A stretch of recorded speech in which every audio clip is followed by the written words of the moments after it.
welcome back to some more Into the Emerald Dream reveals. Book yourselves in, this is going to be a long one.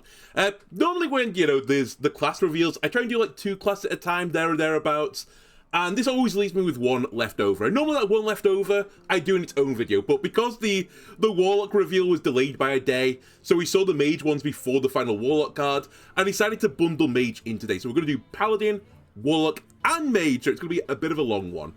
Anyway, we'll start with Paladin first. We've seen 2 of the Paladin cards already. We've seen Lightmender and Torith the Unbreaking. And to be honest with you, based on the cards I had seen, I assumed we were going to get some sort of Divine Shield package with the Paladin stuff. I was wrong. There's actually like no synergy with Torith whatsoever, but I'll deal with that. Actually, maybe I won't even deal with that later. There's really not a lot of Divine Shield synergy stuff, so I don't know why Torith has been printed, basically. Anyway, let's get down to business. This is one of the Imbue classes. What is the Paladin Imbue card? Well, the Paladin Imbue is Blessing of the Dragon. 2 mana button, shuffle 2 Emerald Portals into your deck, and your portals summon 1-cost dragons. And this is the example of the Emerald Portal, so it's a 1 mana spell that casts when drawn, you summon a 1-cost dragon. By the way, if you imbued the button after you shuffled, some 1-cost portals into your deck, the portals in your deck also upgrade as well. So it's not just the ones that you shuffle in, it's like everything goes up, because otherwise this would be really, really bad as a button, but because they all go up together, there is some, reasons to do this. And actually, we have seen this type of mechanic before of shuffling things into your deck, portals that summon dragons. This is the Ysera Unleashed effect, and it's clearly a nod back to this card, especially with the set that we're in. Ysera shuffle dream portals into your deck that used to summon random dragons. In the case of the Emerald Portal, it's not random anymore, but you have to scale up for the high rolls by pushing your button over and over again and imbuing your button in the process. So, it's a kind of a fun idea, right? I do like the gimmick of it. Dragon's always cool. Seems very mid-rangey / late game-ish in its design, which is kind of interesting for Paladin. Mid-range Paladin has classically been a pretty fun deck in the past, so I like the idea of this already from the get-go. Obviously, this is probably true with a lot of the Imbue classes. You might be trying to put like Sing-Along Buddy in your deck as well, just try and shuffle as many portals into your deck as possible, because otherwise your button is 2 mana do nothing.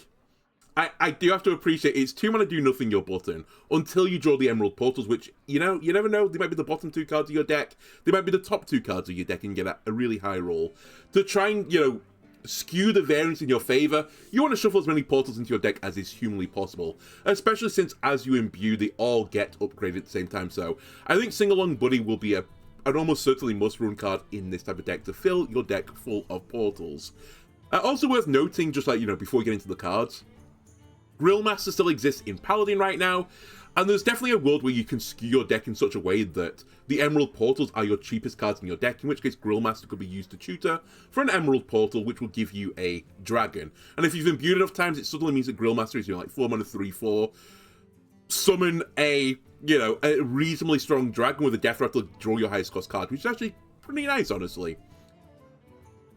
Also, in terms of dragons, we've seen quite a few already. We've seen, Yasondere, as I've been calling it, 7 mana 8/5, which obviously has, an insane synergy. With this, if you can get more and more Yasunderes out there, and you could just try and lock your portals at 7-cost dragons, right? Just imbue 7 times. Also, reminder, the first time you imbue, you get this button as the 1-cost, so you need to imbue beyond that to get up to the 7-cost dragon. Anyway, you could do that for your Yasundere. Also, if you can go 9 times, you can get Briarspawn Drakes, which would be pretty spooky. Realistically, though, are you going to imbue 9 times over the course of the game? I don't think that's going to happen. And actually, if you're being realistic, do I think you're going to imbue 6 times over the course of the game?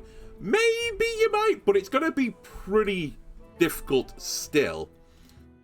So I think you're going to be looking at more interestingly at the breakpoints of the 4 costs, the 3 costs, and the 2 costs. In 4-cost department, Afflicted Devastator is an unbelievable dragon to get out, because again, you don't have to deal with its battle cry, and its Death Rattle is really strong, so I think if you can get this up to 4, you're pretty happy. Also in the 4-cost department is Illusory Greenwing, which could then shuffle more cards into your deck that summon more dragons. And suddenly, any card that says draw cards, you're drawing a bunch of dragons, which is summoning a bunch of dragons, which is pretty spooky, honestly. The other big breakpoint, interestingly, is 2-drops. There's only 2 2-drop dragons in the game. It's Petal Peddler and Fairy Dragon. If you can get Petal Peddler with a bunch of other portals summoning at the same time, you can easily see where that leads to a situation where you just run away with the game with the Petal Peddlers buffing one another.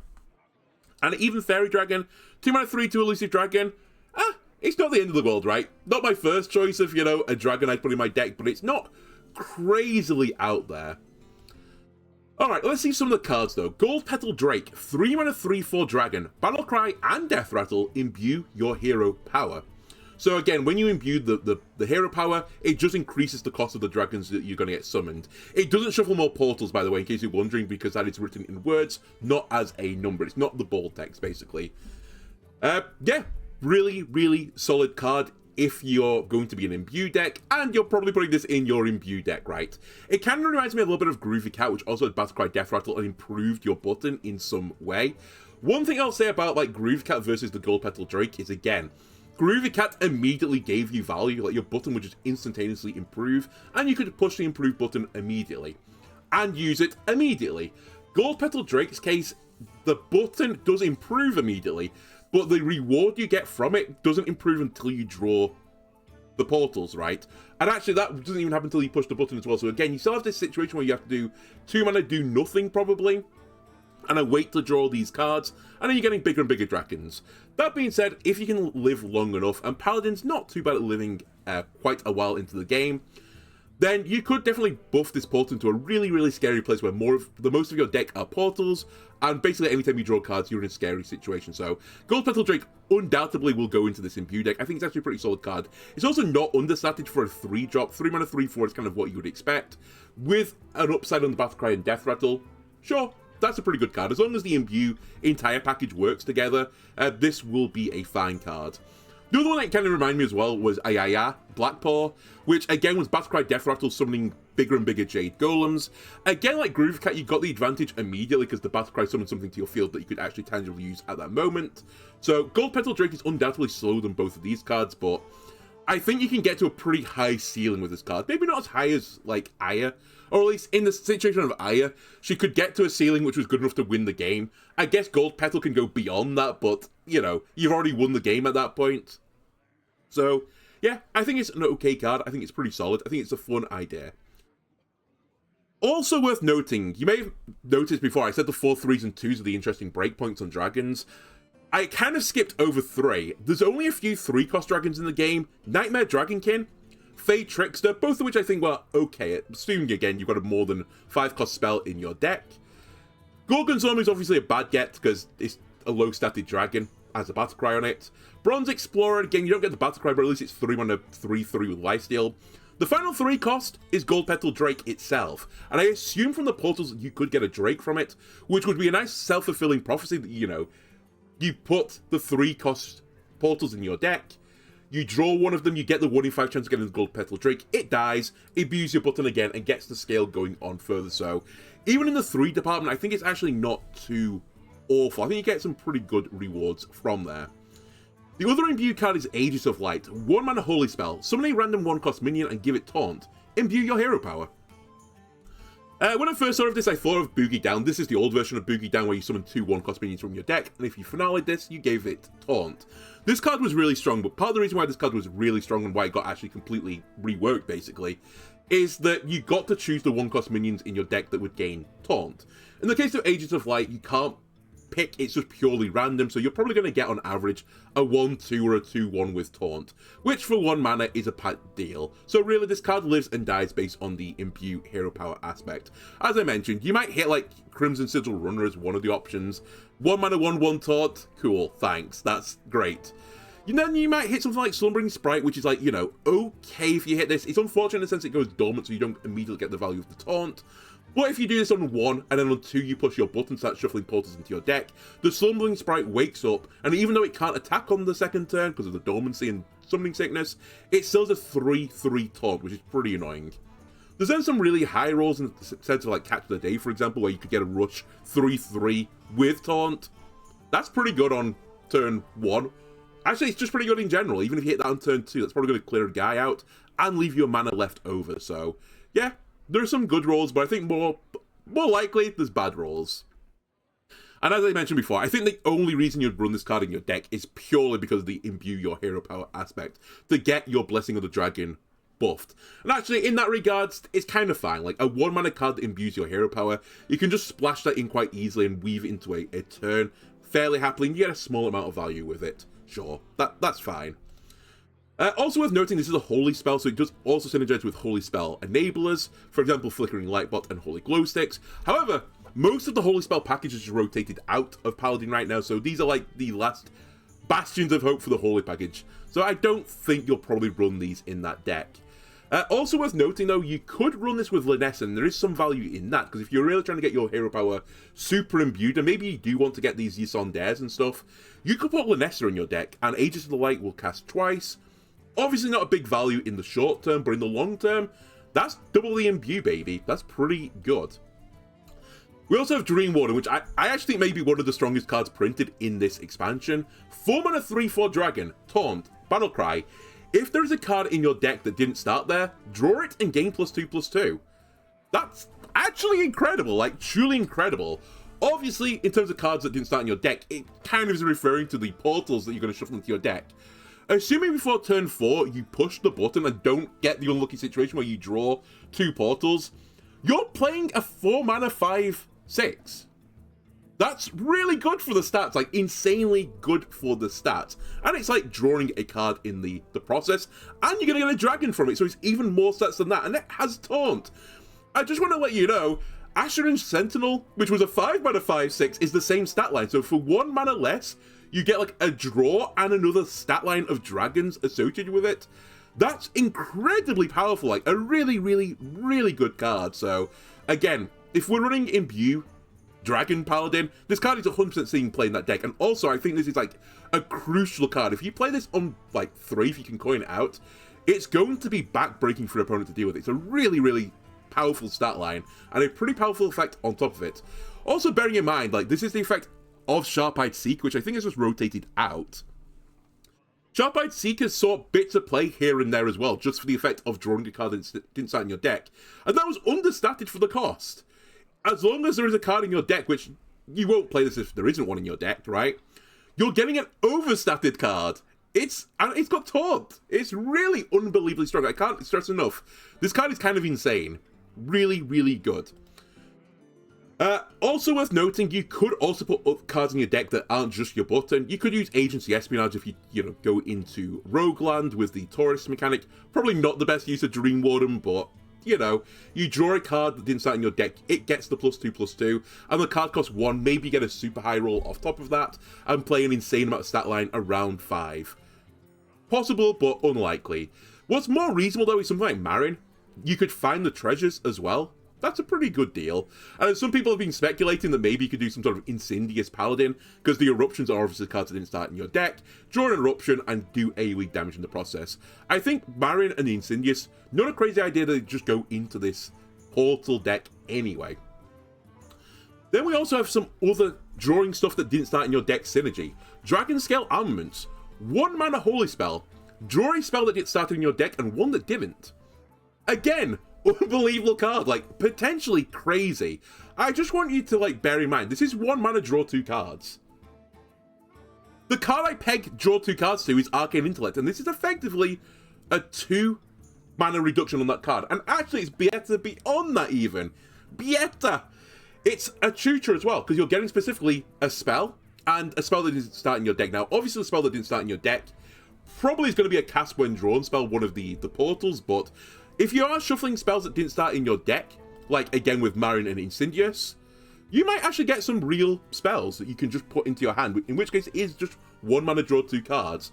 Few hoops you have to jump through, but I think they're actually quite reasonable hoops to jump through to play Incendious, Marin, or push the button 1 time and get a slightly bit lucky. So yeah, I think this card is, pardon me, extremely solid. And again, this is another one thing what you could do with Linessa. You play Linessa, you play your Dragon Scale Armaments, it goes off 2 times, you draw 2 portals, get a bunch of dragons, and then draw 2 cards on top of it.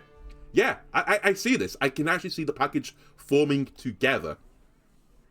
So this is the Imbue package, I think, as the bare minimums of it. You're going to have Aegis of Light, Gold Petal Drake, Bitter Bloom Knight, Flutterwing Guardian, Dragon Scale Armament, and Dream Warden. There's then some other stuff you could run it around it, like you could flesh out the Dragon package. There's a bunch of neutral Dragon cards that have been printed for this set. There's also cards rotating back into the game. Red Scale Dragon Tamer, Death Rattle Draw a Dragon. If perhaps you only have very few dragons in your deck, aka the Gold Petal Drake and the Dream Warden. Red Scale Dragon Tamer is going to get you either a card that imbues your button 2 times, or a card that works incredibly well with your imbued button to give you a huge amount of stats. So I can see this card maybe getting into this deck, but again, I don't think you'd run a huge amount of dragons in your deck. I think you really want to specifically get like Dream Warden and Gold Petal Drake ideally. There's also Netherspite Historian if you do run a few more dragons in your deck just beyond those two.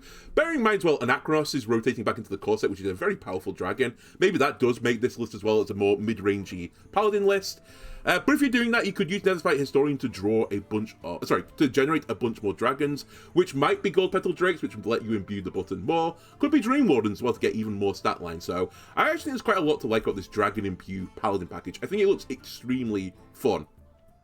I think it looks extremely old school, actually. It's probably the best way I could describe this. This reminds me of, like, Hearthstone from, like, 6 or 7 years ago. It's not going to work, though, because also, unfortunately for Paladin, Steam Cleaner is also rotating back into the game, so I just don't see a world where this package will ever work. Because as much as, like, you can shuffle portals into your deck, if this deck ever became tier 1, you would just run Steam Cleaner as a tech card, and it would just clean out all the portals from your deck, and basically all these times you've been pushing the button for 2 mana, it basically renders it worthless. It basically turns you into, like, wasting 8 or 9 mana, sorry, not 9, but 8 or 10 mana over the course of a game, and that's really brutal. So yeah, I'm sorry, Paladins, it's going to be fun, but people will start running Steam Cleaner to ruin your fun. Then in Paladin land, we've also got Renewing Flames, 7 mana nature spell, lifesteal, deal 5 damage to the lowest health enemy twice. This is a pretty powerful card, honestly. It sort of reminds me a little bit of Gnome Muncher, in the fact that Gnome Muncher goes and Gnome Munches the lowest health enemy, which, by the way, could be both minion and hero. If there's no minion on the board, it's just going to hit your opponent's face. Same with Gnome Muncher. Gnome Muncher's case, you got the 5 damage and lifesteal. Same with the Renewing Flames. The other 5 damage, though, you don't get it on Gnome Muncher, but what you do get is a minion with stats, and it still has lifesteal, and it has a bit of taunt as well, assuming the Gnome Muncher doesn't die in the process. So I think it's quite comparable to Gnome Muncher, this card. Which, Gnome Muncher saw a bit of play, so it's not inconceivable that Renewing Flames would see play.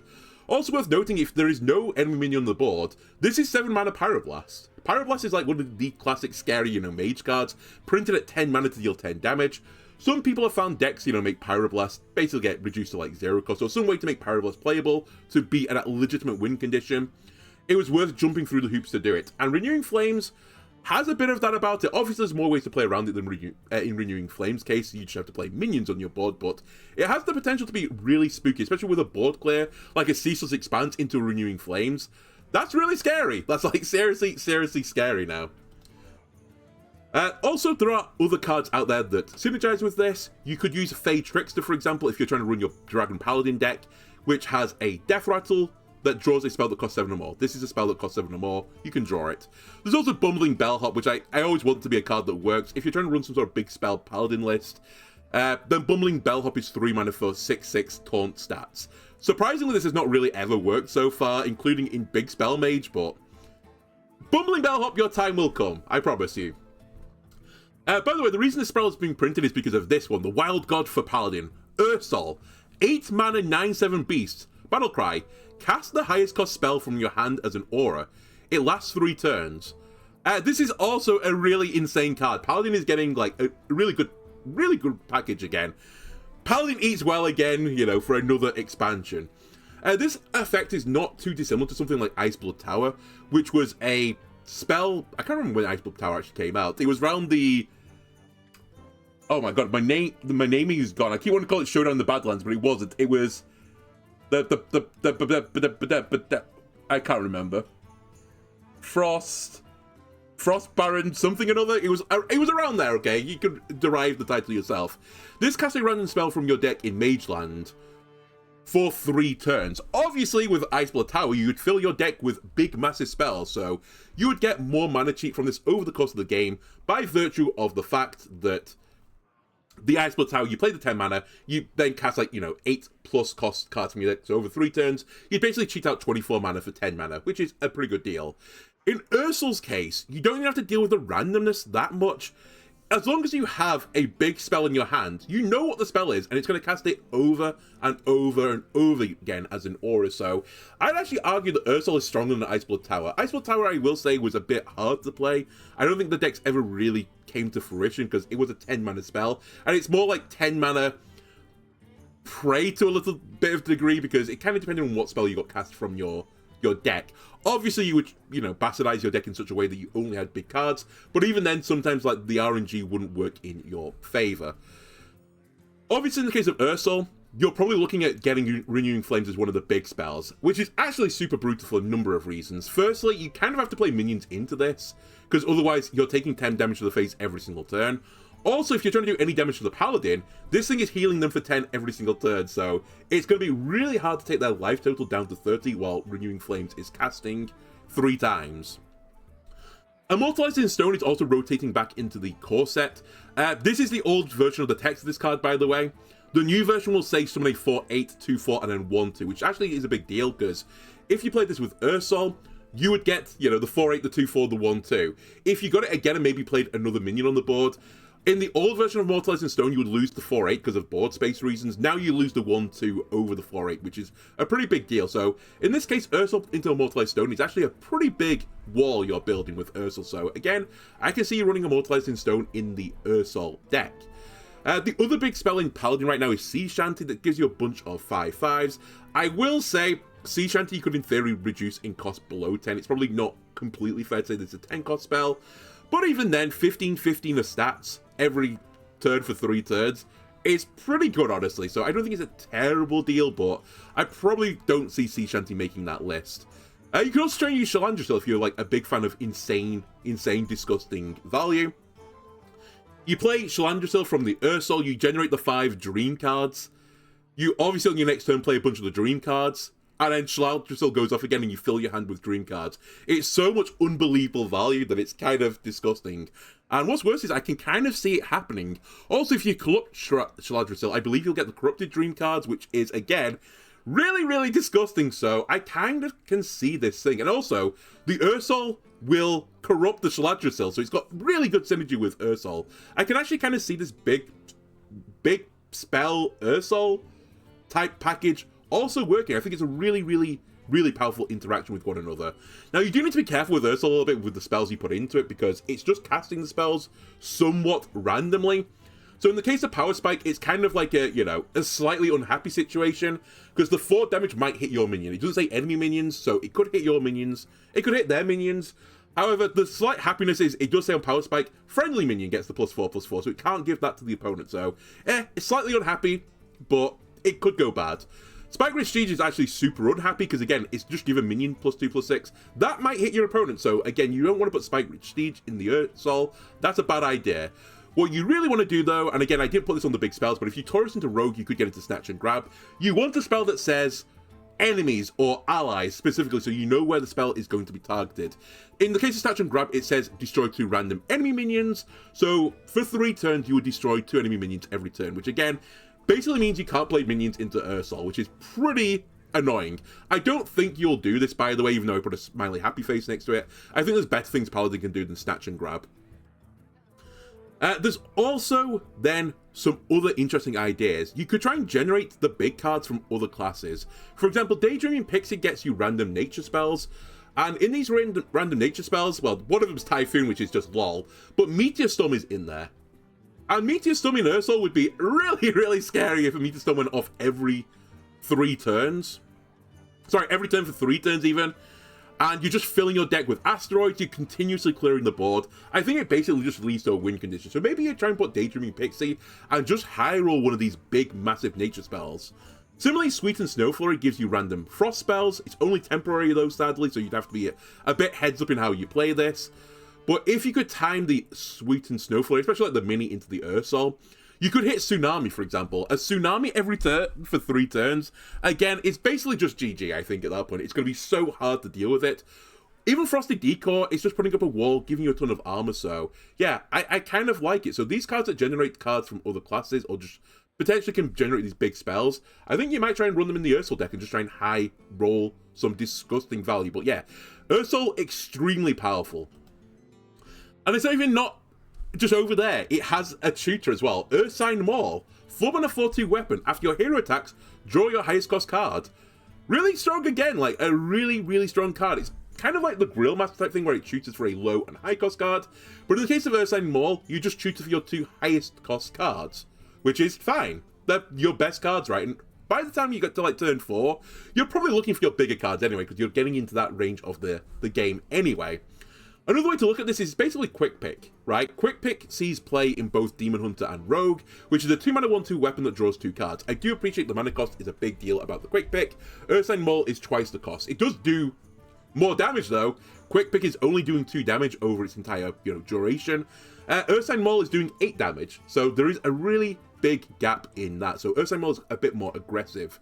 I will say in the case of Quick Pick as well, the other uses for Quick Pick where you could just buff the weapon, so you could get more and more swings of it, which is a little bit harder for Ursine Maul, but not impossible, as I'll talk about later. In terms of Paladin as well, classically Paladin have had True Silver Champion as their 4-mana 4/2 weapon. That has seen play, partially because of the 3 health restore on it though as well, but it's not completely out there that a 4-mana 4/2 weapon sees play in Paladin, so I quite like this card. I think it's actually pretty strong. And again, if you build your deck in such a way, you could definitely build it that your 2 biggest cards are Ursol and Renewing Flames. So your 2 swings give you Ursol, and then give you the spell that you want to cast with Ursol. So it's, again, like a self-fulfilling prophecy. May also not be the only cards you want to get with this, by the way. You could grab the Ceaseless Expanse with this if you're trying to run some sort of more control-oriented Paladin deck. Fine. Fantastic. Great card. You might, in the case of a Starship deck, want to grab Big Jim to fill your board with Starships. Again, I don't think that's completely crazy to tutor for Big Jim with the weapon. If you want to put Ysera in your deck, if you're trying to, full live the Dragon Paladin dream and you want to go beyond 10 mana crystals, you could draw the Ysera to give you the ramp on the perfect timing, aka on 9 mana. Then, as I said, you could buff this weapon as well to give you even more swings to keep drawing your cards off this. You can Taurus into Rogue, get Sharp Shipment, get Swarthy Sword Shiner. That seems pretty reasonable to me as well. And then the final thing is, a lot of the cards we've seen here are really good with Dorian. And because this is a tutor on the weapon of the card you're drawing, you could play Dorian, and you can even play the weapon into Dorian, swing with the weapon, and Dorian will get you a 1/1 copy. Like, a 1/1 copy of Ursol is, so unbelievably strong. 1/1 copy of Ceaseless Expanse as well, really good. Basically, any of the cards here, extremely strong. Now, the only thing you have to be a little bit careful with that is Dorian obviously only works with minions, whereas the Ursine Maul might pull out a spell or a, hero. So, as long as you're aware of what the top card of your deck is and it is a minion, Dorian could have a really, really powerful interaction with Ursine Maul, and I can actually see Dorian seeing a bit of play with this. Then we also get the Mark of Ursol, 2-mana Paladin spell, choose a minion. If it's an enemy, set it stats to 1/1. If it's friendly, set it stats to 3/3 instead. We've seen a lot of set stats to 1/1 in Paladin. It's kind of their gimmick. The last one we saw was Lay Down the Law, which was 2-mana, set a minion's attack and health to 1. And Quick Draw, you would then do 1 damage to it. Obviously, the Ursol doesn't have a Quick Draw on it, nor does it have Tradable for that matter. Lay Down the Law wasn't really seeing any play anyway, so I don't really think Mark of Ursol will see play either. I think it's actually quite a weak card. On the other side of the card, by the way, because it's not just a 1/1, it's to set things to 3/3. Realistically, the biggest on the 3/3 side of things, you're going to give a minion +2/+2. I know you could start with a 0/1 and get 3/2 instead, but I'm being somewhat generous anyway, saying that you're going to raise something from 1/1 to 3/3. You're probably more likely to get something from 2/1 or 1/2 to 3/3, but giving a minion +2/+2 is typically valued around 2 mana cost, with an upside on top of that as well. In the case of Mark of Yisharaj, it was draw a card as long as it was a beast. In the case of Power Word Feast, you would fully heal the minion as well. So I think Mark of Ursol is a bit overcosted for the set its stats to 3/3 instead. I actually think a 4/4 would be a bit more of an interesting stat line, but that's, by the by. The other thing about this card is, and kind of why I don't think it'll see play, if you really want to have this set a minion to 1 health and, kill it ideally in the process, just do a Quality Consecration. It's like the classic double card combo for a control Paladin type list. It's still going to be in the game, it's still going to be good. Don't bother with Mark of Ursol, just get a Quality and Consecration. In fact, a Quality just sets the health of all minions to 1 anyway. You don't get the attack to 1 as well, but for the same mana cost, makes everything extremely fragile and destructible by other means. The other thing, again, if you want to set something to 1/1, just put Tarim in your deck, because then you get the 1-mana 1/1 mini, which is a better mana cost from Ursol, and instead of getting the set its stats to 3/3, at the very worst, you get 5 mana, set something to 3/7. Probably not a great deal at that, but if you can have some sort of hand buffing type card in there with it, maybe Tarim is a better choice rather than just using Mark of Ursol instead. One final thing, and I think this is kind of why the 3/3 thing is in here. I think it's to buff the Emerald Portals when you get weak dragons, but the weakest dragons are like, they're 1/2s and stuff. It's still pretty expensive just to round them up to 3/3 instead. One other option as well is the Starport Star Pieces. They're 2/1s. You could buff them up to 3/3s. Is it really worth it? Probably not. I will say it's a bit more tempting to set a stat to 1/1 though. It's kind of like the lock-on effect in Starship Shaman, because some of the Starship pieces also deal damage, right? So you could Merc of Ursol either the Starport to give it the Starship piece from Starport to turn it into a 3/3 for a bit more aggression, or you could set an enemy 1/1 when you launch the Starship, it dies. So maybe Mark of Ursol doesn't see playing like the new Paladin list that we're looking at. Perhaps so it does get into this Starport Paladin list. Maybe. That's Paladin, by the way. We're now moving over to Warlock Land. Warlock Land, we've seen Overgrown Horror as the only card, and this was a card that rewarded you for filling your hand with minions with dark gifts and reducing their costs.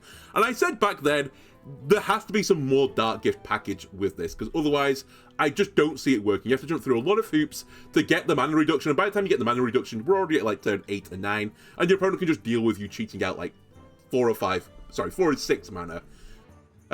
So let's see the dark gift cards. We have Avant Gardening, 2 mana Warlock spell. Discovery Death Rattle minion with a dark gift.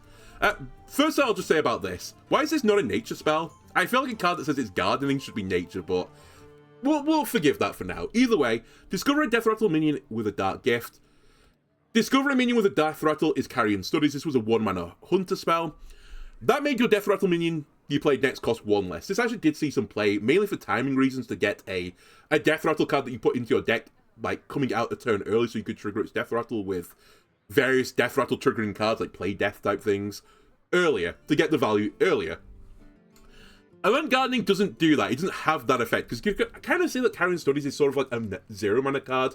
It's not quite true, because you don't get the 1 less the next card till a bit later on. In the case of Avant Gardening, though, you're paying 2 mana, so it's already 1 mana more than the Carrion Studies, to get a Death Rattle minion, to put a Dark Gift on it. So is the Dark Gift really worth it? Maybe. I have been saying the Dark Gift, I think, is about a 2 mana effect, so perhaps it's fine. Perhaps it's a reasonable stat line on this card. I'll also say that the other thing that's going for it in terms of Warlock is they have a Death Rattle package, right? Summon a Dark Marrow. The Death Knight Taurus that has Death Rattles triggered twice. Incredible, right? Surely. There's a Death Rattle package. This can only be good.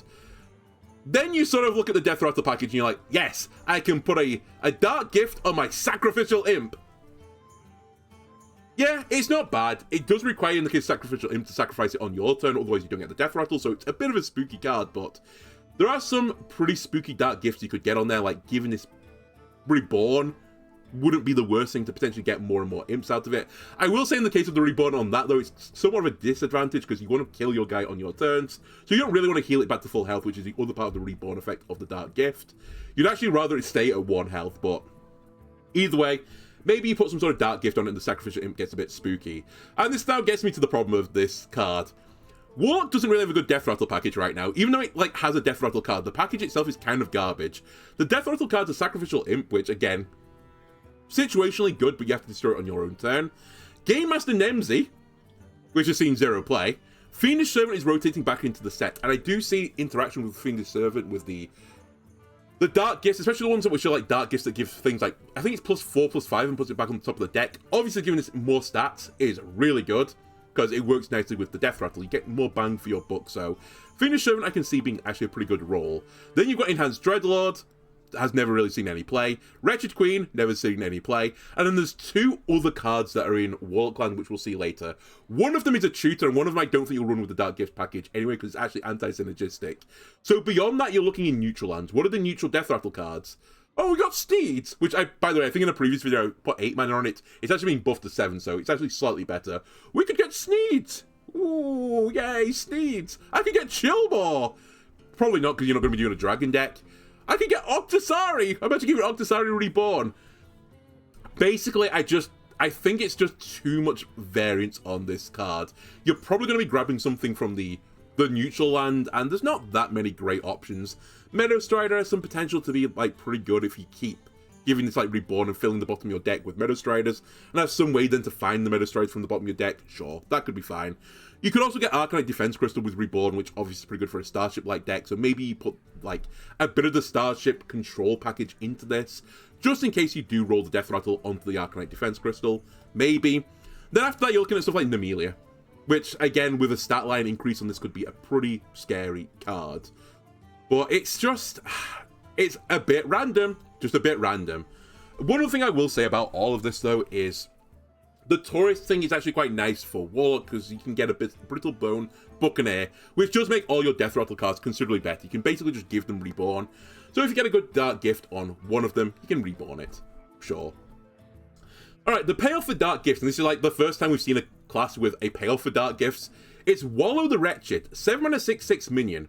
While this is in your hand or deck, it gains a copy of every Dark Gift given to your minions. Okay, this card is actually good. I've memed on the Dark Gifts for quite some time, because they've sort of just been their random own thing with like no other synergies whatsoever. But this is a reason to play the Dark Gifts. Every time you're doing Dark Gift stuff, it's copying the effect onto Wallow.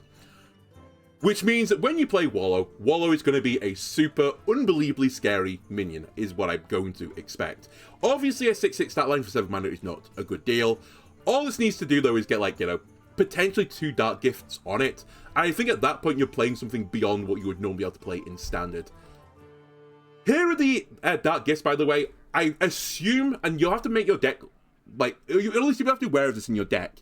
If you put any Battle Cries in your deck, you might get the Battle Cry triggers twice option, which I don't think will work on Wallow because it hasn't got a Battle Cry, so perhaps when you build your deck, you'll try and avoid Battle Cries in this deck. But in case of the other ones, if you give this thing charge, that's going to be scary if you've given it, you know, +4, what is it, +4/+5. That's going to be really scary. That's 10 damage immediately. You might give it just +2/+2 elusive as well.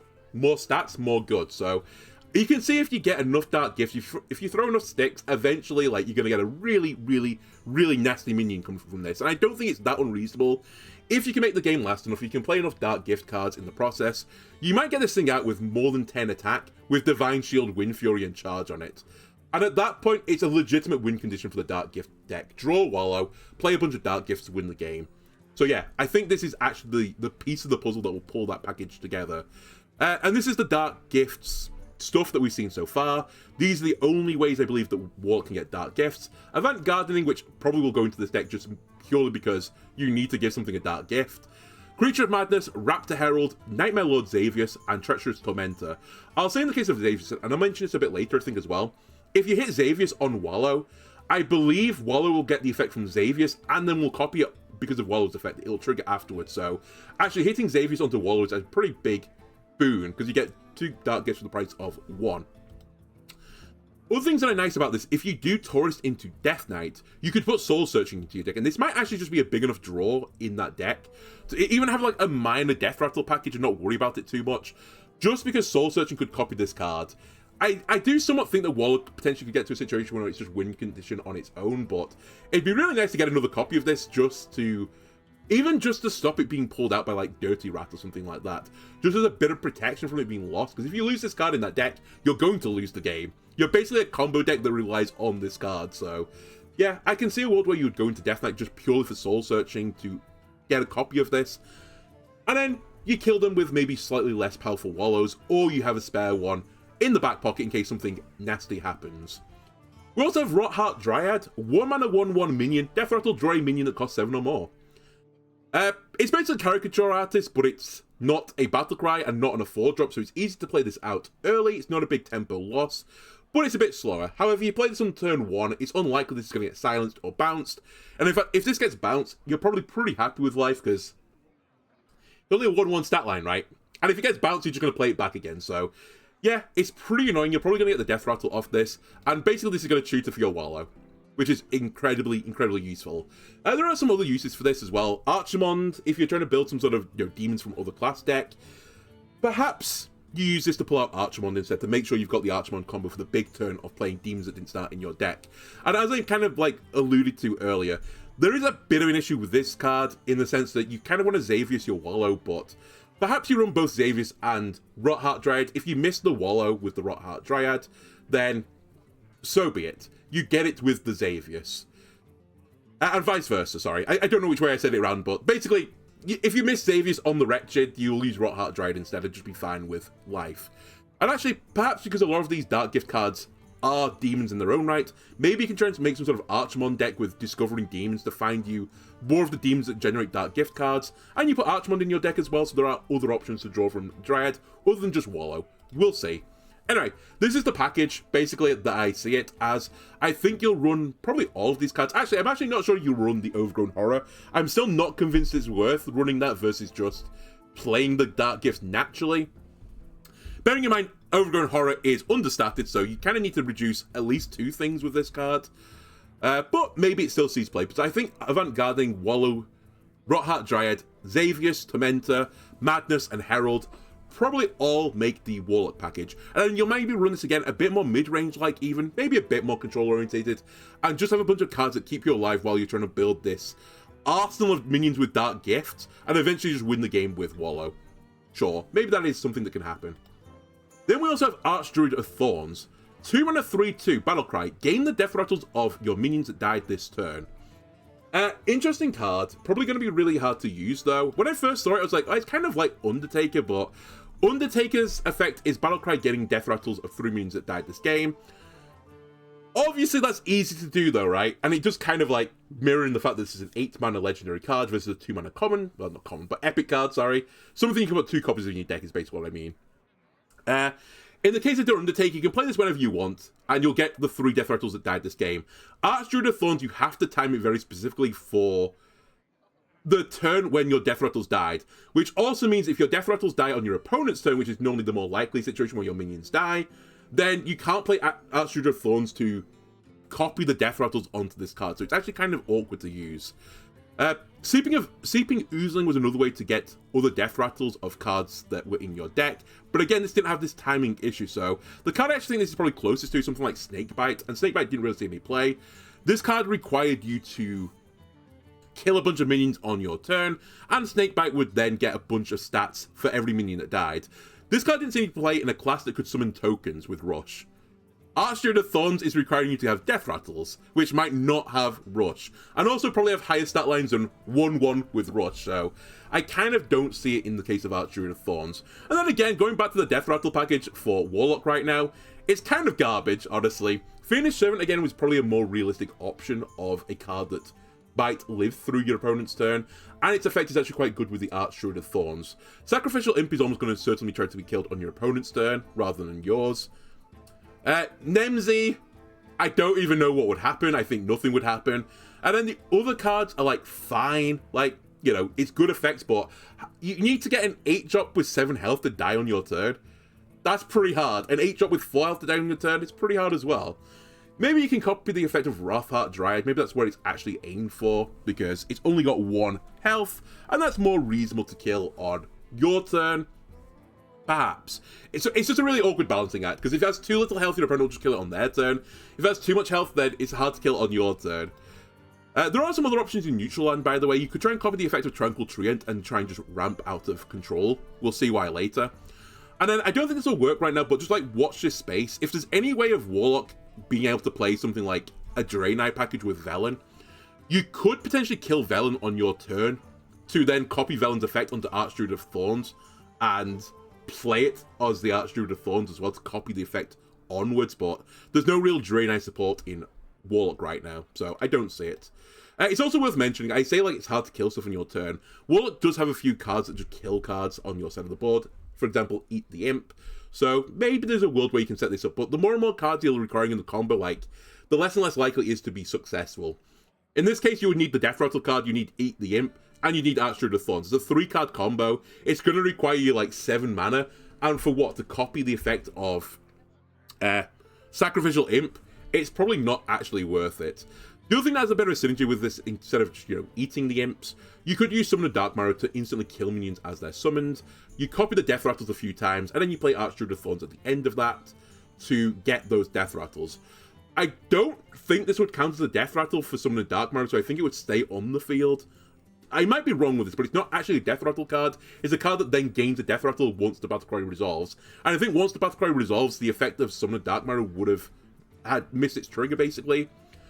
Also worth noting, if we're going to do this, you could then use stuff like Dreadhound Handler, which again is a cheap card, which is a Death Rattle with Rush, which is easier to then trigger the effect of for Archdruid of Thorns. And then there's stuff like Eliza as well. So maybe there is some sort of like more tokeny Zoo Death Rattle package out there, which the Archdruid of Thorns might go into. I nearly tossed this into the package as well with the Dark Gifts, because one of them is generate a Death Rattle card with a Dark Gift, but I'm actually not sure this card would make that list. Then we also have Hungering Ancient, 8 mana 6/7 minion. At the end of your turn, eat a minion in your deck and gain its stats. Death Rattle, add them to your hand. Okay, Growl the Shark is back, but it's actually potentially a bit better than Growl the Shark. Firstly, it's not in Rogue. That's actually quite a big deal. It's in Warlock. And Warlock has a bunch of cards that can help control the game to getting to the point where you get to, you know, 8 costs or 8 mana crystals. Also, in the case of Hungering Ancient, it is a aura-like effect, like it'll go off after every single turn. It's not simply just a battle cry in the case of Growl.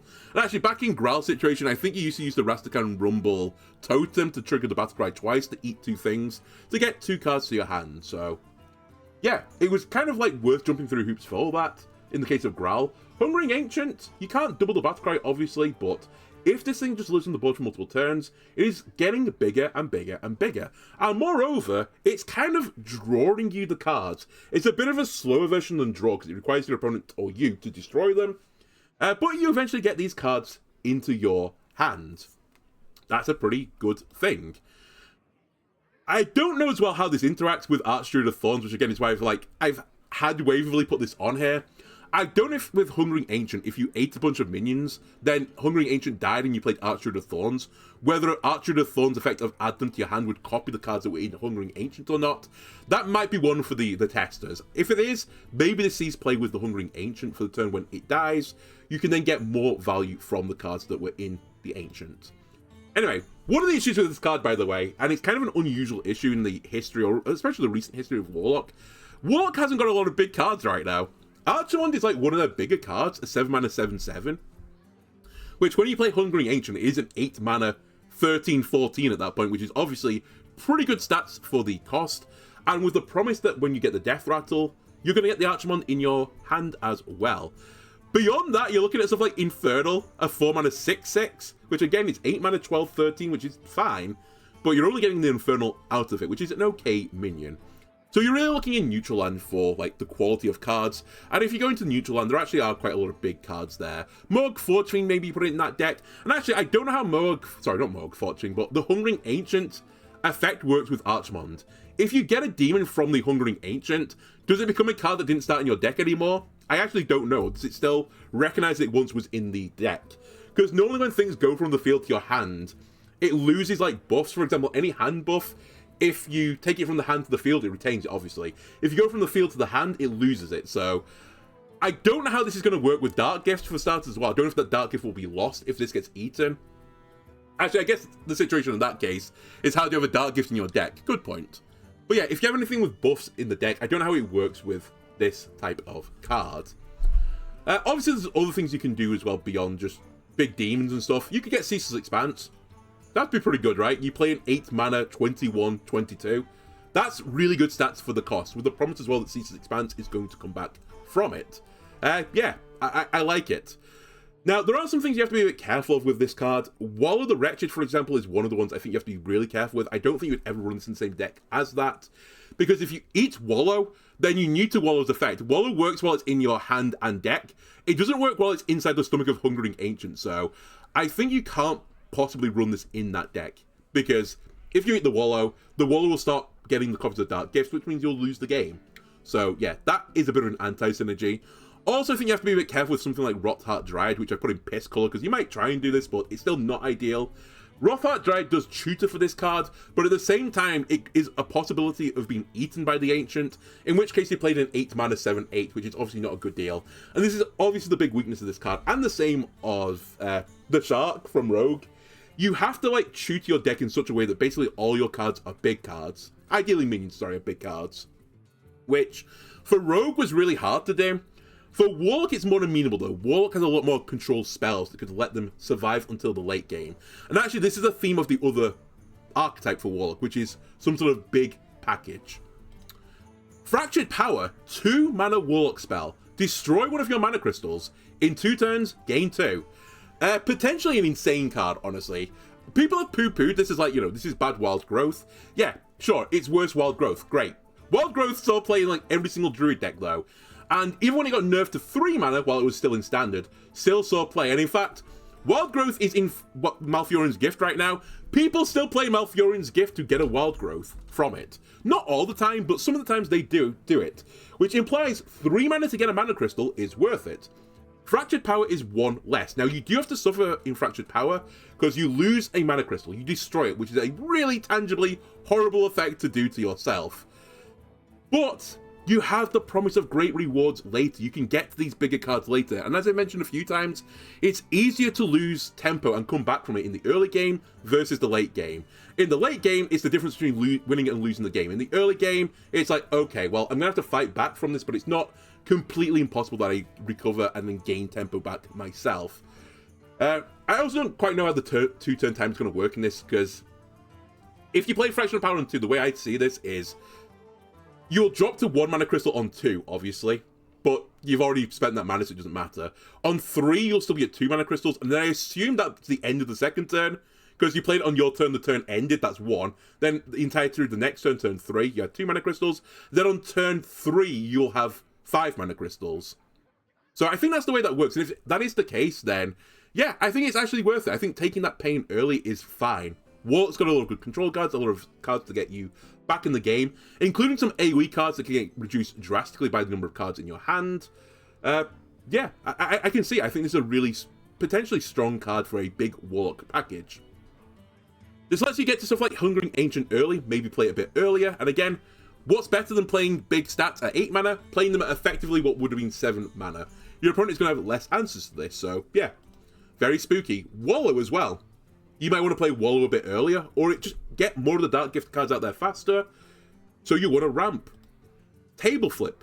Great card to help you do all of this as well, as I mentioned. Ramp is good in Druid, and part of the reason why ramp in Druid is, like, it's not completely OP. I know. Druidstone, yeah. Ramp is always strong in Druid. But one of the things that's meant to hold ramp off is that they don't have a lot of good control options. So you're doing all this ramping, but at the same time, you're getting pounded in the face continuously. And in the case of Druid, you're trying to, like, pull up from that death spiral at the last moment. And then, you fly out into the sunset, into glory. Warlock doesn't really have that issue. Warlock has control cards. You could put Table Flip in your Fractured Power deck to let you do this ramp shenanigans and not playing many minions, losing a bit of tempo in the process. And your opponent's playing a bunch of minions, and then you just table flip them and destroy their board. And they're not ramping, but you are ramping. You're going to get a benefit from this eventually. So I think it's a really big deal that ramp has been printed in Warlock. It's a really, really strong...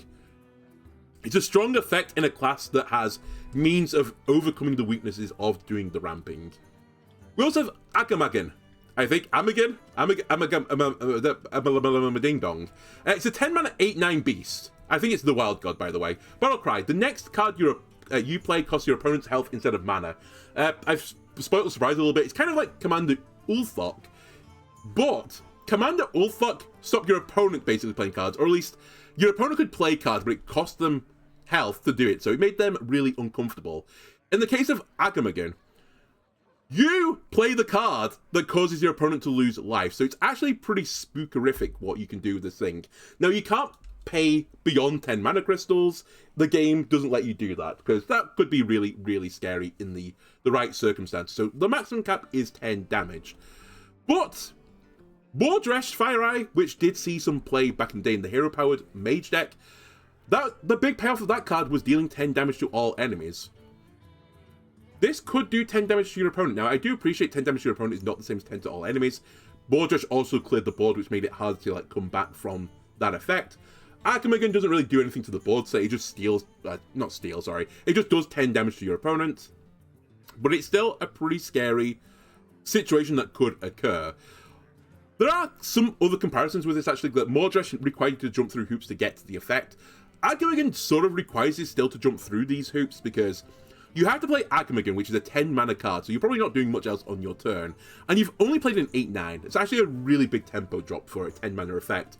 Then on your next turn, whatever card you play, unless it's a fast card and responding to your opponent's board state, you might just lose. Like, the 10 damage might not be worth it because your opponent might build up a big board in the process, and then you just got Agam again on the board and your other guy that you play. So you have to be a little bit careful with how this works. There is a nice follow potentially from this, or a nice synergy with Hungering Ancient. Hungering Ancient would let you do 8 damage from Agamagon if you played it after the Agamagon. Also, if you play Hungering Ancient, it could eat Agamagon and give you 8-9 stats, and then give you Agamagon in your hand as well. So I think there is some natural synergy between these two cards. However, as I just mentioned, do you really want to play Agamagon into Hungering Ancient on the following turn? Maybe, but for the most likely situation around 10 mana crystals, your opponent's probably going to do something to you for 10 mana. It probably includes killing Agamagon in the process and doing something to the board state. So you might actually not have the space, basically, to play Hungering Ancient. Like, you have to respond to their board. And in which case, you know, you might not be able to get the maximum value from Agamagon. So you have to be careful with when you play Agamagon. I actually think there's a more reasonable potential play with this as well. You probably just lead this into a big control card. You play your Agamagon, your opponent does some stuff, and then you just play Black Hole, destroy all their minions, deal 8 damage to your opponent in the process. Fine. That is a fantastic deal. You can also use Shaladrisil as well, which will do 7 damage instead. This will generate you some of the Dream cards or the Corrupted Dream cards, assuming that you had Shaladrisil when you played Agamagon. Then you could use the Corrupted Dream cards, or just the Dream cards in general, with your remaining mana cost from, 10 mana, to use one of those to clear the board. Like 5 damage to all enemies, for example, probably is going to be a reasonable board clear. So, yeah, I kind of see it being Agamagon into some sort of big control spell, or a minion that has a bit of control on it to get the damage. Otherwise, I actually think this card is somewhat balanced, or at least there's some intriguing play styles in this, because you have to be really careful. If your opponent does this huge swing turn, you can't just throw out an 8 mana card or a 10 mana card that doesn't counter the swing. Some other things I'll just mention about this as well. This is an insane card to get Dorianed. Like, it'd be really good to get a 1 mana 1/1 copy of it, because it is literally, this card is almost entirely the battle cry that matters about it. And in the form of Wrathheart Dryad, you can choose for a very specific card. If you have Wrathheart Dryad die and you have Puppet Master Dorian on the board, you're going to get a 1/1 cost copy of Agamagon. And this is actually true of some of the other cards as well out there. Hungering Ancient wouldn't be a bad thing to get a 1 mana 1/1 copy of either. But Waller would be really good. Archimon could be really good in the right circumstances. So, again, I can see Dorian Stonks going up with these tutor cards that are being released. Another thing I'll just mention about this card as well is it's a beast. And like some of the other classes where they've got a wild god, which is a beast, there are classes that haven't historically had beasts in them. And in the case of Warlock, Agamagon is the only beast. Now, Raptor Herald still has other cards you can pick from. Obviously, it has the entirety of the neutral pool, and there's a lot of beasts in the neutral pool, but you're more likely than in some of the other classes to get Agamagon from Raptor Herald. And perhaps you do put Agamagon in your Dark Gift deck, and Raptor Herald gives you a potential ability to get Agamagon from it. I don't think that will be true. I think it's like Raptor Herald might find Agamagon for you, and then you're like content with the situation, but you probably don't just put Agamagon in that deck, full stop. Okay, then we have a bunch of just cards. Rotten Apple, 2 mana Warlock spell. Restore 12 health to your hero. For the next 2 turns, deal 3 damage to your hero. Again, why is this not a nature spell? I do appreciate it's a Rotten Apple, but surely it's still nature, right? I don't get it. Maybe there is some sort of like Warcraft lore why this can't be a nature spell, but I feel like this should be a nature spell. Irrespective, it's not that good. Restore 12 health to your hero with Hidden Oasis is one of their effects. Hidden Oasis did see a bit of play, but that was because it was in the same package as the Oasis Surges that I mentioned, I think, in the previous episode, that you could get both to choose one effect, and getting a 6/6 Ancient with Taunt and restoring 12 health was a good deal. Having one of these effects was actually a pretty minor thing, and wasn't really good enough. And I do say, it's a 6 mana card versus a 2 mana card, so it's a bit of an unfair comparison. However, at the end of the day, Rotten Apple only is giving you 6 health. That is the same as Twilight Torrent. Twilight Torrent sees 0 play, so I think Rotten Apple has some downsides to it. Now, the upsides of this card should be that it is, like, enabling the Pain package in some regards. However, all the Pain packages, well, I say all, almost all the good parts of the Pain package are rotating out. Imprisoned Horror is rotating out, Molten Giant's rotating out, all the Insanity cards are rotating out, so what is left? Well, Fearless Flame Juggler is left, which is, 2 mana 4/4 with the Rotten Apple effect. Maybe a bit more if you can, time it with some other cards as well. And Hearthstone. Is that really worth it with a Rotten Apple? I don't think so. Simply put, there's just no package left for Rotten Apple to flourish in. We also have Sleep Paralysis, a 5 mana shadow spell. Choose one. Summon 2 3/6 demons with taunt that can't attack, or destroy an enemy minion. Okay, the second part of this text has to be a misprint, right? This is ludicrous. The second part of this isn't destroy an enemy minion for 5 mana. By the way, 4 mana Assassinate is destroying an enemy minion, so it's 1 mana more than Assassinate, a card that sees no play and hasn't seen any play for like 8 years. Like, what are they thinking? Like, I mean, I guess the Knot is the answer to this. Or Sleep Paralysis was at a 4 mana effect before and they've like changed the card slightly for whatever reason. But I just don't get it. You would almost never pick the second effect. Like, it's a horrible, horrible play. If you're spending 5 mana to destroy a guy, you fucked up. Like, you've seriously fucked up. It's such an unbelievably bad deal. The other side of it, the summon 2 3/6 demons with taunt. For 5 mana, you're getting 6/12 taunt stats. You can't attack with those stats though, so it's, not quite as valuable as other stats. It's still some of a wall you could build while you're setting up other things. I just want to compare though, the Best in Shell, which is actually rotating back into the Druid and sort of bit of play in the past, is 18 stats as well with taunt for 6 mana, so it's 1 more mana. Now this was on a tradable spell, so you didn't always have to use it. Also, these could attack, and you got a bit more health on them rather than the attack. And probably in both situations, you kind of wanted the health to stay alive while you set up some truly unfair thing in the process. So I'd actually argue that Best in Shell is close to being better than Sleep Paralysis. In fact, if Sleep Paralysis was 6 mana, it would definitely be Best in Shell is better, but the 1 mana reduction and the fact that you're probably more intrigued in just protecting yourself, maybe Sleep Paralysis, the first effect is slightly better than Best in Shell, but that's not saying a lot. Like, Best in Shell wasn't like this key player card. It was like, it's okay. I'd also like to point out that Commander Neptune is also 18 stats on 5. It did have Overload on it, but Overload can be a positive for Shamans. And honestly, these 5/4s could attack, for starters, and they had Rush. So, I think Commander Neptune is just better than Sleep Paralysis, at least the first effect. Commander Neptune, to fair, was a good card. Sleep Paralysis, I think, is pretty average. It will really be like, is the first effect actually useful for me? If so, then this card maybe sees play. You will never use the second effect, unless like you're really, really pushed against the wall. In terms of situations of like minions to keep alive, maybe you try and play this with Kara. Like, I don't think you will do because there's really no package for it, but if you have Kara on the board and you play Sleep Paralysis, you summon 2 demons with taunt that protect the Kara from dying, and you don't burn the spell burst from Kara because it's a shadow spell. Kara's not seeing any play remotely right now. Sleep Paralysis, I don't think we'll see play either. Alright, now we go to the last one, and it's Mage. And we have Mage question mark. We've actually not seen any of the Mage cards yet, so there is no teasers here. There's nothing we can, like, gain from previous knowledge. We're going in blind. Well, yeah, we're going in blind. First, though, we have to see the Imbue aspect, because this is another Imbue class. Mage's Imbue is Blessing of the Wisp. Summon a 1 Wisp. Deal 1 damage randomly split amongst all enemies, and as you imbue this, you get more wisps, and you get more damage. And in case you're wondering, wisps are 0 mana 1/1 undead cards. Okay, there are some things we can peg this to effectively. I'm going to split it up. Let me deal with the damage first. 3 damage split amongst all enemies is Arcane Missiles. That was a 1 mana spell that saw a little bit of play. Cinderstorm was 5 damage for 3. Bits of play here and there. And same with Master's Cthulhu. Bits of play here and there was 10 damage for 7 mana. So you can kind of peg the effect of a 2 mana button to these cards. Now, I do have to remind you that the button is not the same as a card. A card is a resource that will run out eventually. The button never runs out until you do. So, it's a bit unfair to, like, truly compare this to one another. Like, for example, if you got Blessing of the Wisp to be 3 damage randomly split, I think it's actually not a bad deal. I think that's possibly better than actually Arcane Missiles actually is. Even though you're spending 1 mana to do it, just the fact you can just do it on every single turn you want to, fantastic.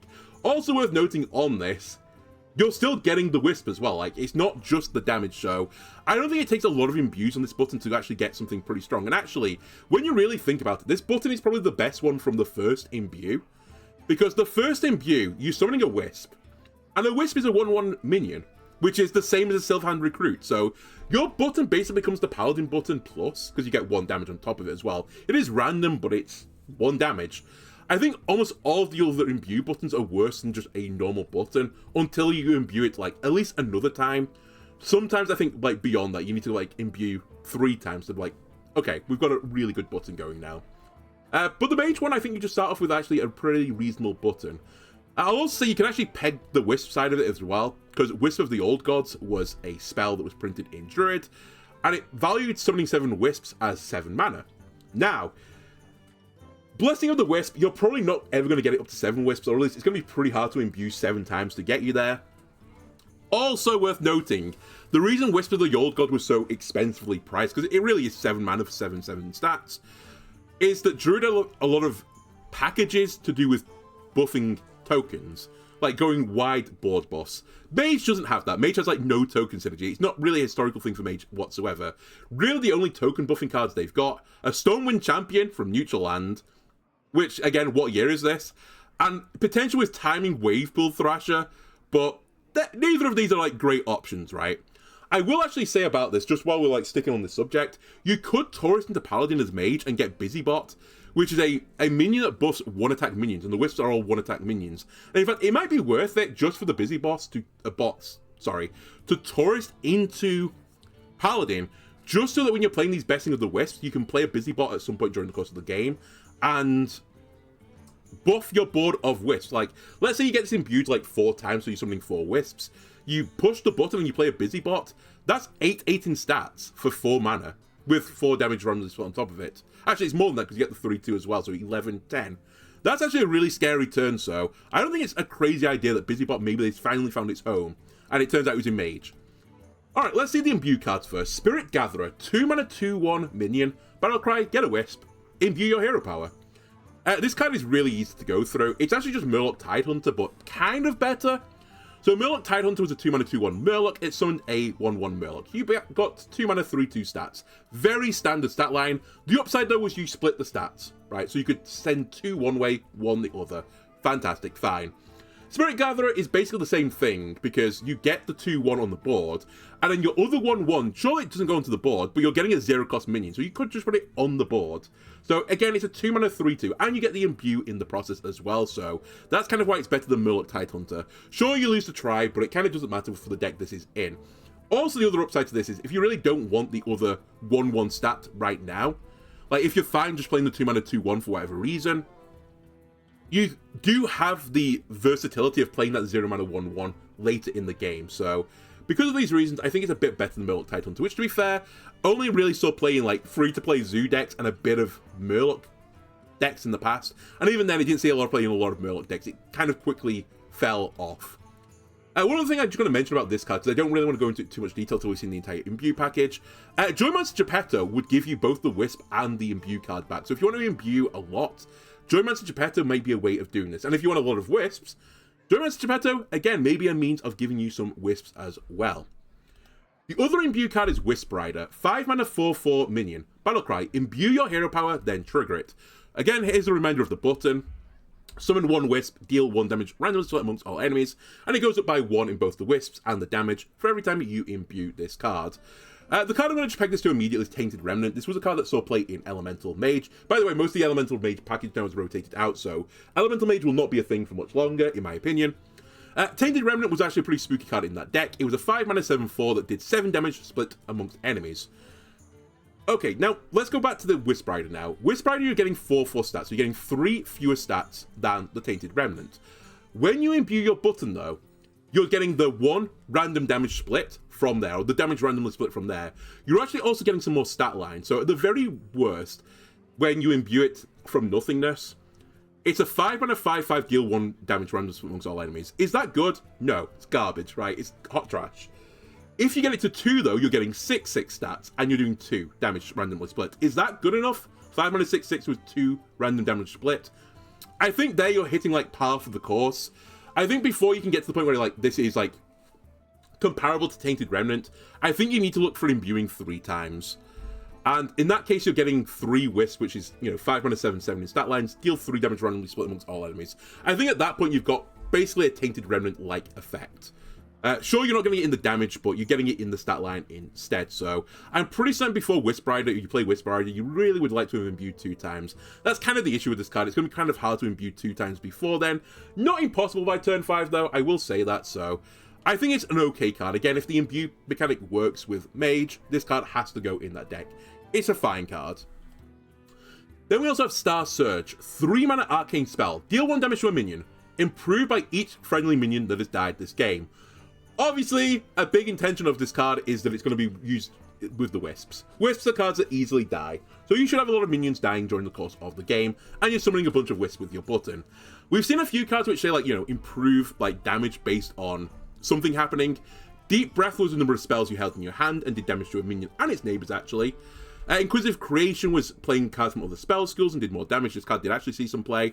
Climate and Necrotic Explosion as well was based on spending corpses. This was a very big card, but it could go face, unlike Star Surge, which couldn't go face. In terms of how to evaluate this card, I honestly just started looking at cards that already exist in Hearthstone, in terms of like how much damage dealing to a minion is worth it for the mana cost. Tidal Surge, I believe, is the biggest amount of damage you can do to a minion for 3 mana. And this has an upside, it has lifesteal on it. This card saw a bit of play, I seem to remember, in like some sort of like mid-rangey Shaman decks in the past. But it wasn't like a huge player of a card. And again, the big part of it was the lifesteal, letting you survive until you got a bit later into the game. Star Surge doesn't have this effect. Then if you go to 4 mana, there is Digging Straight Down, which was 4 mana deal 8 damage.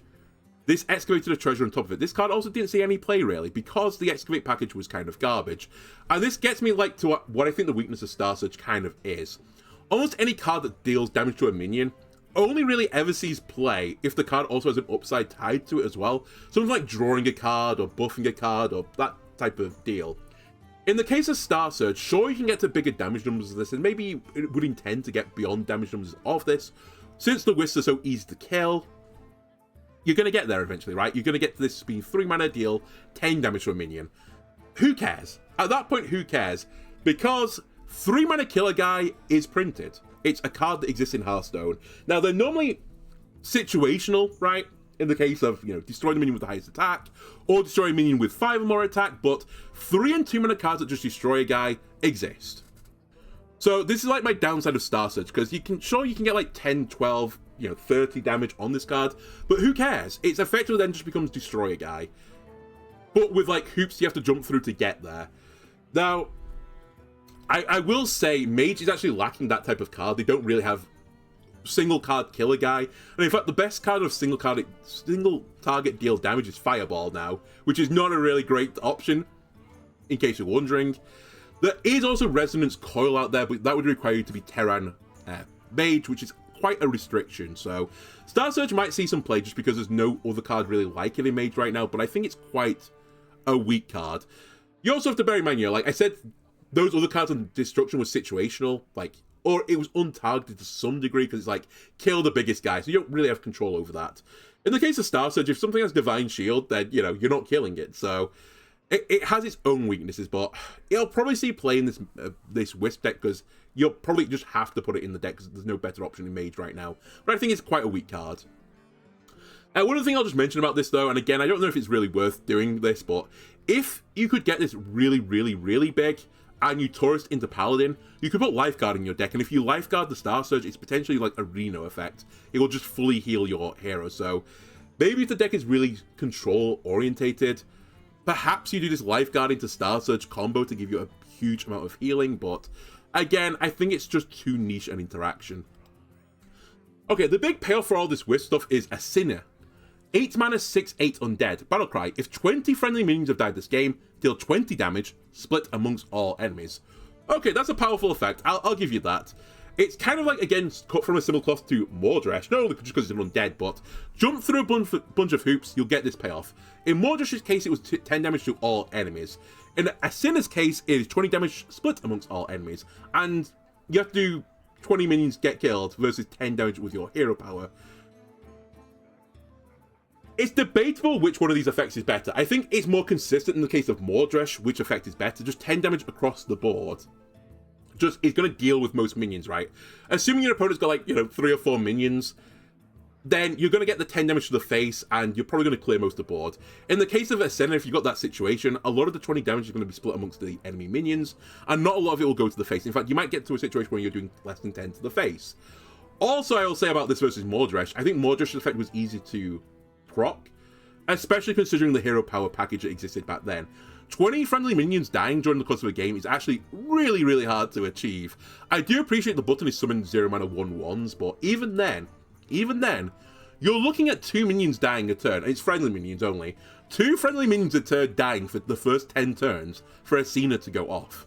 And I just don't think that's going to happen. Firstly, I don't think that's actually realistic. I think it'll take longer than that, but I think there's just more unfair stuff you could probably do in Hearthstone than wait that amount of time for Ascena, but maybe I'm wrong. The effect is Astalor super buffed, but, you know, Astalor again was probably easier to activate than Ascena is. I'd also say you could bounce this back as well and use it multiple times with Youthful Brewmaster, but there was a deck that people were scared of back in Nathria, of people bouncing Astalors around to get the Astalor effect multiple times, and that deck actually never really came to fruition because it was actually too big a tempo loss to bounce your Astalor back and play it on a future turn, because you basically spent like 10 mana doing nothing. Same with Ascena, if you do this on 10 and you play Youthful Brewmaster, you've basically done 10 mana, play a 2 mana 3/2, deal 20 damage split amongst all enemies, which can be fine, obviously, but it can also not be fine if a lot of their minions just eat up and soak up the damage. Then you've only got a 3/2 to show for it, so it's actually not that easy. As I said, you can use the Wisps as well to generate the minions to die for this thing. There are some other options, but as I mentioned, Mage isn't really known for being a token deck, so there's not really any other Mage cards out there that can help you get a bunch of minions dying. In neutral land, there is Mother Duck, which is basically 1 minion, which is 4 minions, and there's Bucket of Soldier, which is 1 minion, which is actually like 6 minions, including itself. They're options, but I don't know if you're going to be putting Mother Duck and Bucket Soldier into your deck with no other like token synergy whatsoever in the package, so I actually think this is going to be quite hard to enable. The other card I just want to compare this to is Colossus. Why jump through all the hoops for a Sinner when you could just play a Colossus? There are some hoops you have to jump through for Colossus. You have to like reduce its mana cost to below 10, which actually, with your Serra being added to the game, you might not even have to do that anymore. Just play a bunch of Protoss spells, which will actually reduce it below 10 anyway, naturally. And you're going to get Colossus effect, which is probably going to do like, 15 plus, actually, it won't be 15, but 14 plus damage. And you don't have to jump through any hoops, and it goes to all minions as well, so it clears the board and leaves you a 9/4 in the process. I just think Ascena is so much weaker than the Colossus, so I just don't see in a world where Imbue Mage sees play over Protoss Mage, which by the way is not even doing that well right now. One final thing I'll just mention is, again, you could shoot it into, you could tourist into Paladin and get a Grill Master. Grill Master would let you draw Ascena if it was the highest cost card in your deck, and there's a pretty good chance this is going to be the highest cost card in your deck. But the same reasoning, you could have done that in the Colossus deck as well. You don't have to, they don't do it, but you could have done it in the Colossus deck as well, and that's not seeing any play, so I don't see why it would see play here. There's then also Divination, 2 mana arcane spell, destroy a friendly wisp, draw 3 cards. This one is so easy to rate, I just peg it to eat the game. This card exists in Standard, and I've seen some play in Standard. 2 mana destroy a friendly minion, draw 3 cards. It's the same card. Not quite, it's actually more specific in Divination because it has to be a Wisp, not a friendly minion. However, in the situation of Imbue Mage, a Wisp is basically the same as a friendly minion because it's so easy to get Wisps that you can kind of equate the two, so I think it's the same. It's basically the same card. They're fine. They're good cards, right? Then we have Merry Moonkin, 4 mana 3/6, minion, at the end of your turn gain 1 armor. Repeat for each Wisp you control. This card is... I found it hard to evaluate this card. I think it's bad. The card I immediately thought of when I saw this was Deepwater Evoker. Now, this didn't have a repetitive effect on it. It was just a simple battle cry. But Deepwater Evoker saw play in Big Spell Mage because you could draw a big spell, like a 10 cost, and gain 10 armor for 4 mana. And that was fine on a 3/4, which, to be fair, is an understated card for 4 costs. It's like a 3 mana stat line. But 1 mana gain 10 armor in Mage, if you're setting up to do some really disgusting thing at the end of the game, was fine. Merry Moonkin, I think, is trying to be cut from the same cloth as this. It gives you a big bunch of armor and lets you set up for the late game for, what's his name, the Wisp Lover, to do a bunch of damage to your opponent's face, aka 20 damage to your opponent. Actually, not even to the face, but to their board and face. But it's just a bit harder to, enable all of this off. How do you get, big amounts of armor from this thing? Because Blessing on the Wisp is only giving you, 1 Wisp for 2 mana. And then, obviously, if you imbue it beyond that, you're getting more and more wisps, but you're still spending the 2 mana on the Blessing of the Wisp as well. So as much as, like, you know, Deepwater Evoke was overcosted for, like, I guess a 3 mana stat line, it was only 1 mana, and you were getting a bunch of armor for it. Merry Moonkin, to really, like, make its effect pop, unless you're holding the wisp in your hand from the other cards that generate wisps in your hand, which you probably will actually want to do, I think, in this case. You're pushing the 2 mana button, so you really have to equate the mana cost of the button into the effect as well. And actually, I got thinking about, like, how hard would it be to get a bash-like effect from Merry Moonkin, aka you're getting around 3 armor and dealing around 3 damage. You're cheating out this mana cost. And when you really think about it, you have to imbue 3 times for that to happen, because then you're getting 3 damage from the Blessing of the Wisp, which isn't targeted, by the way. You're getting 3 wisps, and that'll give you 4 armor, because it repeats its effect. So you get the 1 armor, and then repetition for the other 3 wisps. So that's 4 mana. You're getting like 6-9 stat lines, 4 armor, and 3 damage. Would that card see play in Standard? Probably, yeah. Oh, it's a 6 mana card. 6 mana, 6-9. Nice. For more reasons. Yeah, it's slightly overstatted, and you get like 3 damage randomly split and a bit of armor. Probably would see play, but it's like, it's a little bit on the weak side. Like, it's not a crazy card. And that requires you to imbue 3 times and push the button on the same turn you play the Merry Moonkin. And there's a reasonable chance that the Merry Moonkin doesn't live through more than 1 turn. It's actually not stated. It's stated okay, because you want to have more health to get its effect off for more turns. But if you really wanted to push this card, I would have turned it into like a 1-8 or a 2-7. Because that would be really, really, really hard to remove during the course of a turn around 4. So it's okay, is all I'll say about this. I think maybe you do run it in the Wisp deck, but I'm not actually 100% certain you will run it in the Wisp deck. There might actually be better options of gaining armor, in fact. So this is the entire package: Asina, Spirit Gather, Wisp Rider, Divination, Merry Moonkin, Star Surge, Bit of Illuminate, and Flutterwing Guardian. And I'm not that actually impressed by it. I think it's okay. A lot of people online have been like, you know, oh my god, this looks so cool. I like it. I like the theme of it, but I just don't think it's powerful enough to see any play. And also, I don't think there's a lot of cards out there that exist in Mage right now that really support this package. At least some of the other classes, like, okay, you could, you know, use this card that shoots for a dragon to get your dragons. Mage just doesn't have any token support, so, like, this tokeny package, I just don't see what you put in with it. You'd probably put Sing-Along Buddy in there, but again, this is probably true of all the imbued decks. Sing-Along Buddy would let you get more wisp for your button for every time you push it, so... And you kind of want to get more wisp to get the Asina effect. But yeah, I don't see why you'd play this over Protoss Mage, for example. Then we have the other legendary, Quanzu. 3 mana, 3/4 beast. I believe this is the Wild God. Battle Cry, discover a spell. Choose to keep it or put it on top of your opponent's deck.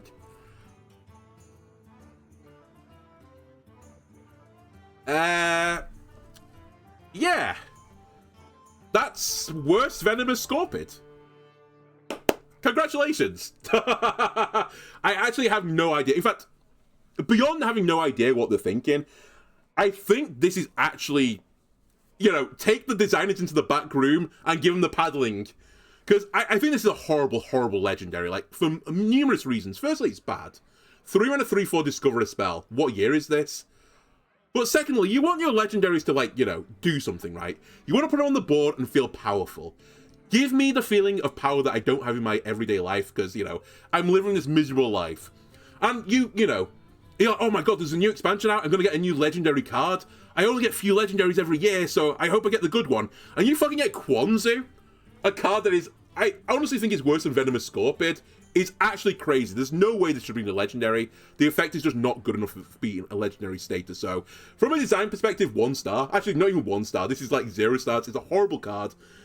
Kind of similar in some regards to, what was it called? Was it called Talgoth or something? The rogue one that generated a back stab. Even that, though, like, at least had some other effect on top of it. It wasn't a good card. It saw no play, but it gave you something to think about a little bit. Quanzu, you have nothing to think about. It's what it says on the tin. And what it says on the tin is, you know, Aldi's and other, you know, cheap supermarkets are available. Store brand chicken broth. That's what this says. By the way, in terms of the card itself, you can put it on top of your opponent's deck. And the only thing I can really think of, because, like, why are you giving your opponent cards anyway? You could give them a card that is, like, from the no minion package, and then they can't really use it that efficiently. But even then, When you run down to like absolutely no cards left, even 5 mana draw 3 cards at that point if you're really desperate is still kind of worth it, but it's basically a 3 mana 3/4, maybe cause your opponent not to draw a card, like a useful card for a turn, or you get a card that you could have just put in your deck anyway, or a card that you probably wouldn't put in your deck. It's a horrible, horrible, horribly designed card. Not a legendary. Feel bad about the Hearthstone developers. You should feel bad about this one. Then there's Forbidden Shrine in the more mage random shit package. 1 mana location that has 3 uses. Spend all your mana, cast a random spell that costs that much. We've seen a card like this before. It's called Forbidden Shaping, which is spend all your mana, summon a random minion that costs that much. This card didn't see that much play, basically because casting random minions is random. And why would you play stuff that is random when you could play stuff that is, like, you know, defined and tutored for, and has a concise win condition? That's basically it. You could argue that Forbidden Shaping does cause you to, like, you know, fill out your mana curve. You can just spend the excess if you weren't going to spend it otherwise. And actually, I think Forbidden Shaping did actually see some play, but it was because it was a 0-cost spell, not because of the effect. Forbidden Shrine doesn't even have that going for it. It's not a 0-cost spell, it's a 1 mana location, which means you actually have to spend a mana for this bullshit card. And then you're just casting random spells. It has an upside again compared to Forbidden Shaping, because Forbidden Shaping, the random minion pool, is bigger than the random spell pool. And actually, you can actually go through the mana cost and look at the spells you could cast with, like, your leftover mana. At 0 cost, for example, there's only 7 0-cost spells in the game. You have a 1 in 7 chance to hit Shadow Step, which is actually pretty good if you're playing a Sinner, right? If you spend 10 mana, there's a 1 in 5 chance you get the Galactic Projection Orb. Value. There's also a 1 in 5 chance you hit a Typhoon, though. And I know which one I'd rather hit than the other one. The real interesting one, though, is actually 9 mana. There's only 2 9 mana spells in the game, I believe, right now. Everything Must Go and Nebula. And even then, if you're spending 9 mana to hopefully get a 50% chance of hitting Nebula, your deck win percentage is like 50%, right? It's not good enough for a tier 1 or a tier 2 deck. Everything That Must Go for 9 mana actually isn't worth it. The effect actually has a cost reduction inbuilt into the card because it's not worth it at 9. So you really want to hit the Nebula or, you know, your bust. And even then, Nebula's in a deck that wants to cheat Nebula out, and it still doesn't see play in that deck. To be fair, it's because the condition to do that is actually a bit too inconsistent. When you do actually do it, it's actually pretty strong. But do you want to spend 9 mana to 50-50 lose the game? I don't. So yeah, Forbidden Shrine, garbage. If you like Prisoner of Yogg-Saron, though, maybe, you know, put your money on the table, spin the wheel, and maybe that'll give you the dopamine. Basically, if you're a gambling addict, you might like this card. There's also Spark of Life, 1 mana spell. Choose one, discover a mage spell or discover a druid spell. Again, kind of garbage, honestly. Discover a spell is Nature Studies. Nature Studies is a 1 mana spell. That gives your next spell a 1 mana reduction. So it's basically a 0 cost, but it spreads it over multiple turns. Spark of Life is 1 cost, so immediately it's 1 mana more than Nature Studies. Primordial Glyph is the other one in Mage, which is actually very similar to Nature Studies. It's 2 mana and reduces the cost of the discovered spell by 2. Effectively, it becomes 0 cost once you've played the spell. Spark of Life is 1 mana more than this. Done? Actually, not quite done. There are some interesting uses of this card, and it's basically because Mage can tourist into Rogue, and Rogue has got a card from other class package in their tourist package, so maybe you do Spark of Life, discover some druid spells, and try and you know, do treasure hunter Eudora shenanigans. That being said, this card is anti-synergistic with Skylar because it is a cheap spell, and you probably don't want to swap this cost if you want to use the spells from other classes for your Eudoras, because you'll turn this into like an 8 or 9 cost spell, for example, and never not want to play it again. So yeah, it's really, really weird. There's also Stellar Balance, 2 mana arcane spell. Get a Moonfire and a Starfire. Give them spell damage plus 1. Moonfire, by the way, is 0 mana, deal 1 damage. In this case, it'll be 0 mana, 2 damage. And Starfire is 6 mana, deal 5 damage, draw a card. In this case, it'll be 6 mana, deal 6 damage, draw a card.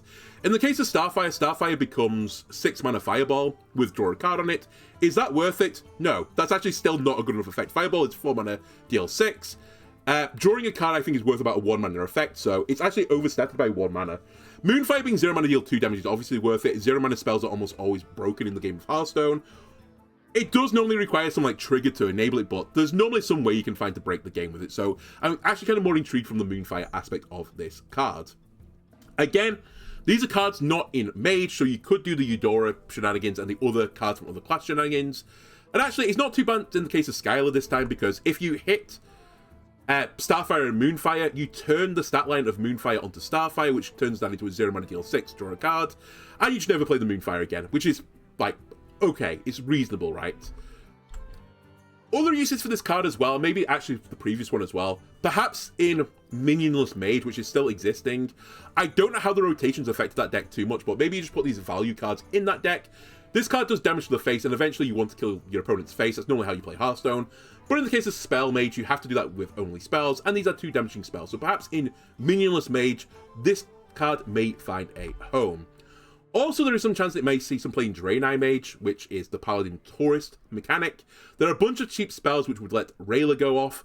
Also, cheap spells is kind of what you want for Archwing Pilot, right? The Moonfires, for example. 0 cost could set off the Spell Burst, get you a bunch of pilots, do a bunch of damage. Maybe, but again, Draenei Mage, not particularly popular right now.